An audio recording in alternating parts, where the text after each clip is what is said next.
Hello aspirants, welcome back to Careerpur. Welcome back to my channel. तो आज हम बात करने वाले हैं ईपीएफओ डबल एस ए के कंप्यूटर लिटरेसी के बारे में। कंप्यूटर लिटरेसी ईपीएफओ के एग्जाम में आने वाला है। एक 10 नंबर का सेक्शन रहने वाला है, 40 मार्क्स, एक क्वेश्चन 4 मार्क्स का, सिर्फ 10 क्वेश्चन दिखेंगे आपको। अब ये 10 क्वेश्चन के बहुत ही लिमिटेड टॉपिक्स हैं, बहुत ही लिमिटेड सिलेबस है। तो हमारे चैनल के ऊपर सीरीज के थ्रू एक प्लेलिस्ट बना रहे हैं हम ईपीएफओ डबल एस ए की, जिसमें हम कवर करेंगे कंप्यूटर लिटरेसी के इंपॉर्टेंट टॉपिक्स और मोस्ट इंपॉर्टेंट एमसीक्यू जो आपको देखने को मिलेंगे आपके एग्जाम में। अब ईपीएफओ की पूरी प्लेलिस्ट बन जाएगी चैनल के ऊपर। हमारे चैनल के ऊपर कंप्यूटर लिटरेसी की पहले भी सीरीज चली है, नाबार्ड डेवलपमेंट सिस्टम में काफ़ी अच्छा आप लोगों ने रिस्पॉन्स दिया था। आरबीआई असिस्टेंट की चली है, तो अब चलने वाली है ईपीएफओ डबल एस ए की डेली 9 PM आज है डे 1। तो चलिए स्टार्ट करते हैं आज की वीडियो को। अगर हम बात करें, सबसे पहले आज हमने 2 टॉपिक लिए हैं इसके अंदर वीडियो में।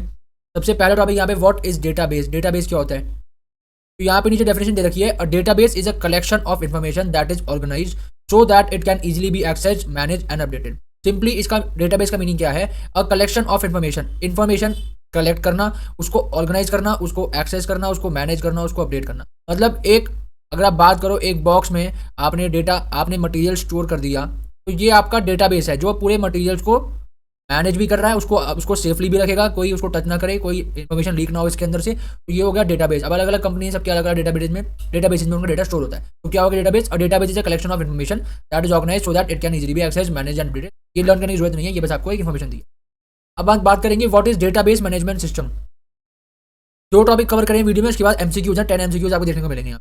ठीक है, अब हम बात करेंगे डेटाबेस मैनेजमेंट सिस्टम की। DBMS is software package design to define, manipulate, retrieve and manage data in database. अब एक डेटाबेस के अंदर, अगर हम इस मान के चल रहे हैं, डेटाबेस के अंदर ये आपका डेटाबेस है, थोड़ा अलग बनाए, ठीक है। ये अगर मान के चलो एक रेक्टेंगल आपका डेटाबेस है। अब इसके अंदर जो मटेरियल है, ऑब्जेक्ट्स हैं, इसको मैनेज करने के लिए आपको एक सिस्टम चाहिए, तो उसको हम क्या कहेंगे, डेटाबेस मैनेजमेंट।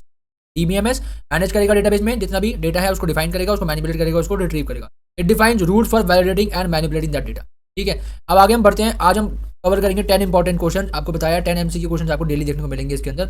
सबसे पहला क्वेश्चन है the topology with highest reliability. अब टोपोलॉजी क्या होती है, डिफरेंट टाइप्स ऑफ टोपोलॉजी होती है, इसकी भी टॉपिक पे वीडियो जाएंगी।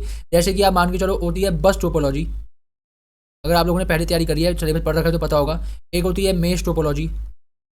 टोपोलॉजी मतलब होता है कि किसी भी नेटवर्क में, अगर एक नेटवर्क है, ये लाइन है नेटवर्क की, तो इसमें डेटा जो है ट्रांसफर कैसे हो रहा है। क्या वो एकदम सीधा ट्रांसफर हो रहा है, मतलब ये हम बस टोपोलॉजी कहते हैं इसको, कि स्टॉप्स के थ्रू ट्रांसफर हो रहा है, या फिर अलग अलग दिशाओं में ट्रांसफर हो रहा है ये। ठीक है, डिफरेंट तरह से ट्रांसफर होता है, इसको हम कहते हैं टोपोलॉजी। तो सबसे पहला आंसर इसका आने वाला है यहाँ पे, आंसर है इसका मेश टोपोलॉजी। तो टोपोलॉजी विद हाईएस्ट रिलायबिलिटी, सबसे जिस पे हाईएस्ट रिलायबिलिटी है, मतलब सबसे ज़्यादा इस पर आप भरोसा कर सकते हो, तो उसको क्या कहेंगे, मेश टोपोलॉजी। सेकंड क्वेश्चन है who is the creator of Pascal language. सबसे इंपॉर्टेंट क्वेश्चन और सबसे कंफ्यूजिंग क्वेश्चन भी है, क्योंकि पैस्कल लैंग्वेज यहाँ पे लिखा हो, नीचे आंसर में दे रखा है ब्लेज पैस्कल। ये बेसिक पैस्कल गलती से हो गया यहाँ पे। ठीक है, मतलब ब्लेज पैस्कल आपने सुना होगा ना, तो बी पैस्कल। तो यहाँ पे ऊपर भी पैस्कल, नीचे भी पैस्कल, तो हम इसका पैस्कल देख के आंसर लगाए थे, लेकिन इसका आंसर है यहाँ पे निकोलस बर्थ, जिन्होंने क्रिएट करी थी पैस्कल लैंग्वेज। थर्ड क्वेश्चन है EP ROM can be use for. EP ROM किसके लिए यूज होती है, पहले तो इसका आंसर दिखा दूं। इसका ईपी रॉम की फुल फॉर्म क्या है, erasable programmable read only memory. Erasable programmable read only memory, ये फुल फॉर्म आपके लिए हो जाएगी ये वाली। और ईपी रॉम क्या किसके लिए यूज होती है, तो ये बोथ ए एंड बी, एक तो इरेज करने के लिए भी यूज होती है कंटेंट्स ऑफ रॉम, और रिकंस्ट्रक्ट करने के लिए होती है कंटेंट्स ऑफ। फोर्थ क्वेश्चन की तरफ बढ़ते हैं। Numbers and formula entered in a cell are called. एक सेल में, ये एक्सेल की बात हो रही है यहाँ पे, एक्सेल की बात हो रही है। आपने वहाँ पे सेल्स देखे होंगे, ऐसे बनी होती है ना, जिस पे आप डेटा डालते हो। मैं स्क्वायर बनाए हैं, वो रेक्टेंगल होते हैं। ठीक है, तो इनके अंदर नंबर्स एंड फॉर्मूला एंटर होते हैं एक सेल में, तो उसको हम क्या कहते हैं, उसको हम कहते हैं numeric entries. Fifth question the physical arrangement of elements on a page is refer to as a documents. जो फिजिकल अरेंजमेंट होता है एलिमेंट्स का एक पेज के ऊपर, उसको हम क्या कहेंगे, उसको हम कहेंगे डॉक्यूमेंट का फॉर्मेट। इस फॉर्मेट में अरेंजमेंट हुआ होता है एलिमेंट्स का पेज के ऊपर। Six question a VLAN equals to. VLAN आपको पता होगा क्या होता है, वीलैन का, ये आपका होमवर्क है, आपको नीचे कमेंट करना है वीलैन की फुल फॉर्म क्या होती है, वीलैन की फुल फॉर्म। और जो फर्स्ट कमेंट होगा, जिस भी एस्पिरेंट का फर्स्ट कमेंट होगा, उसका हम स्क्रीनशॉट और आईडी कहाँ मेंशन करेंगे, अपने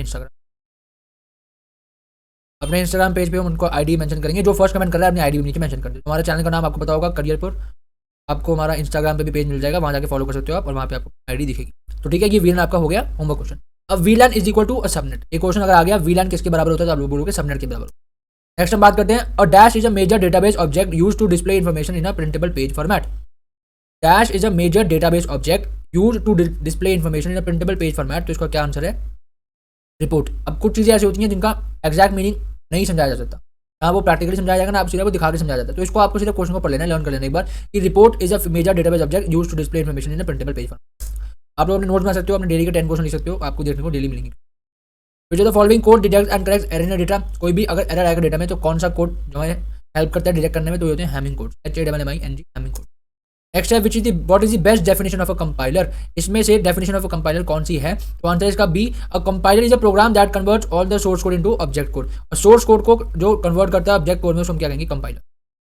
10th क्वेश्चन है password in a computer environment mean, computer environment में हम पासवर्ड को क्या कहते हैं, पासवर्ड को क्या कहा जाता है कंप्यूटर एनवायरनमेंट में, तो कहा जाता है secret words the computer communicate with other, ठीक है, सीक्रेट मतलब ऑथराइज वर्ड्स, ठीक है, secret words that the computer communicate with other, ठीक है। आज की वीडियो में बस इतना ही, 10 क्वेश्चन यहाँ पे हमने कवर कर लिए। डेली आपको 10 क्वेश्चन मिलेंगे सुबह 9 रात को 9 बजे। तो सीरीज की प्लेलिस्ट चैनल को दिख जाएगी आपको। बाकी अगर आप लोग चैनल पर नहीं हो, चैनल को सब्सक्राइब कर लेना और बेल आइकन प्रेस कर लेना ताकि कोई भी वीडियो है मिस ना आपसे पहुंच जाए। Thanks for watching.